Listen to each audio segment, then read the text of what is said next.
여러분 안녕하십니까, 진성호입니다. 오늘 조국 전 법무부 장관의 뇌물 재판이 열렸습니다. 그런데 이 자리에서 상당히 충격적인 조국의 딸 조민 씨의 문자 메시지가 공개됐습니다. 이에 대한 정경심 동양대 교수의 문자 메시지도 공개됐습니다. 이걸 보면 정말 충격적입니다. 이걸 보면 조민 씨, 조국의 딸은 자신의 장학금이 대가가 있는 것임을 알고 있었을 것이라고 검찰은 주장합니다. 조국 전 장관은 재판정에 들어가기 전에 기자들에게 억울하다고 했습니다. 그러나 이런 취지의 생각은 재판정에서 판사에게는 어떻게 받아들여졌을까요? 상당히 놀랄만한 모녀간의 대화, 그리고 조민 씨의 충격적인 대화, 부산된 특혜가 많다고 했습니다. 이건 무슨 뜻인지 시청자 여러분들은 금방 이해할 겁니다.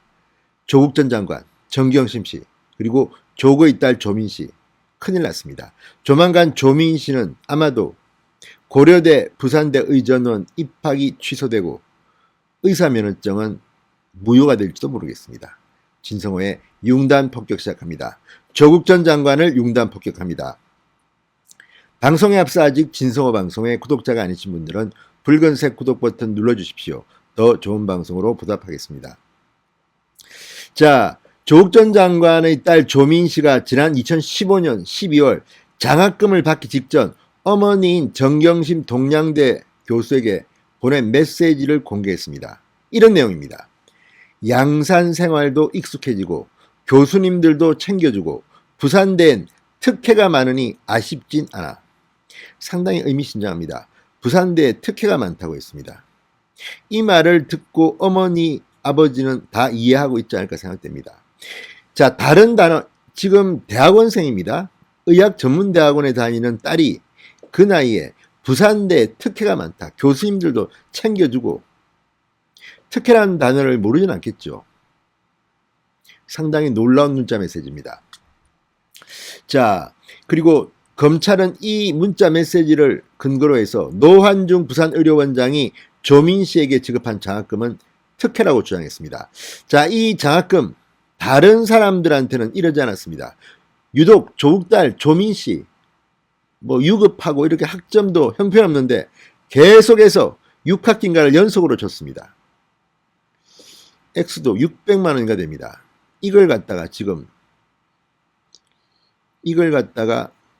특혜가 아니다고 주장합니까?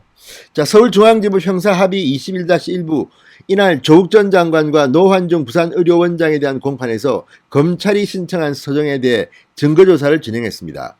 자, 이 모친의 장례 부의금으로 소천 장학금을 만든 노환중 원장은 당시 부산대 의전원 교수였습니다. 조국의 딸에게 2016년 1학기부터 2018년 2학기까지 6학기 연속으로 장학금을 지급했습니다.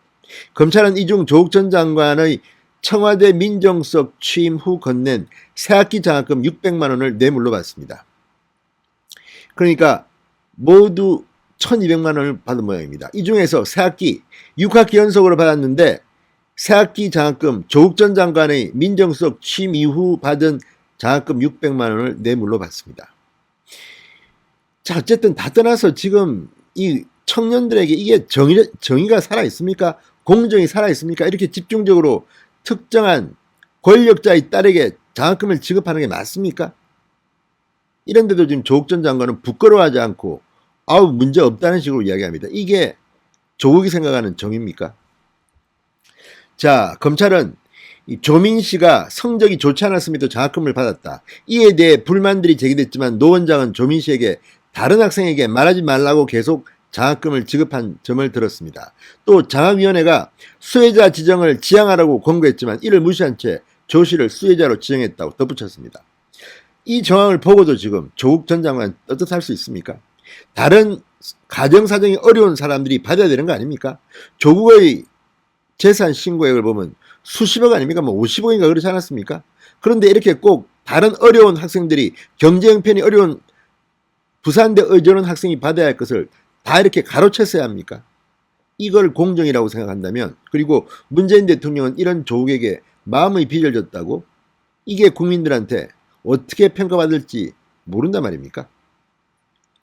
자, 2017년 조민씨가 가족 카카오톡 대화방에 소천장학금을 제가 받을 건데 다른 사람에게 말하지 말라 이렇게 말하자 정 교수 어머니는 절대 모른 척하라 이렇게 대답합니다.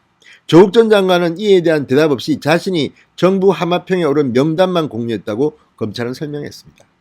검찰은 조민씨, 조국 딸 스스로 노 원장을 비롯한 교수들이 자신을 특별히 챙기고 있음을 알고 있었다. 유급한 조민씨를 격리하려고 장학금을 줬다는 것은 구실일 뿐이고 특혜를 준 것이다. 이렇게 주장했습니다. 이어 조민씨와 마찬가지로 입학 첫 학기 유급하고 두 번째 학기에 휴학한 뒤 복학한 학생에게 노 원장이 장학금은 고사하고 면담한 사실도 없다고 덧붙였습니다. 이게 당시 부산대 의전원의 상황입니다. 자, 이날 공판에서 조국 전 장관 재판 전에 기자들한테 이렇게 말했습니다. 저희 딸이 대학원에서 장학금을 받는 과정에 어떠한 관여도 하지 않았다. 자신들이 표적 삼아 진행한 수사의 잘못을 인정할 수 없기에 저에게 뇌물사범의 낙인을 찍기 위해 기소를 감행했다. 이렇게 주장했습니다. 물론 판단은 법원이 합니다. 저도 예단하지는 않겠습니다. 그렇지만 이런 말을 하면서도 조국 전 장관은 스스로 양심에 끄리낌이 없는지 묻고 싶습니다. 검찰은 이 밖에 2017년 10월 노 원장이 한 국회의원에게 의료기기 인프라 사업에 우리 병원이 공모하는데 의원님 도움이 필요하다. 이런 문자 메시지를 보낸 사실도 공개했습니다. 그러면서 노 원장은 친분에 따라 업무에 영향을 줄 수 있다고 생각하는 사람이다. 이렇게 덧붙였습니다. 자, 어쨌든 노환중 교수는 결국 부산의료원장이 됩니다. 그리고 이런 많은 정황을 보면 정말 대한민국은 불공정하다는 생각이 듭니다. 그리고 무엇보다 조민씨 스스로가 이에 대해 어떤 판단을 하는지 이미 성인 아닙니까?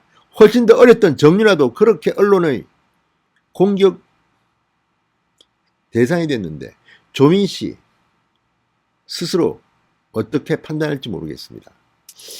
자, 어쨌든 조국 전 장관 정경심 씨 이 부분에 대해서 스스로 반성이라도 제대로 하고 있는지 모르겠습니다. 진성호의 융단 폭격이었습니다. 여러분 감사합니다.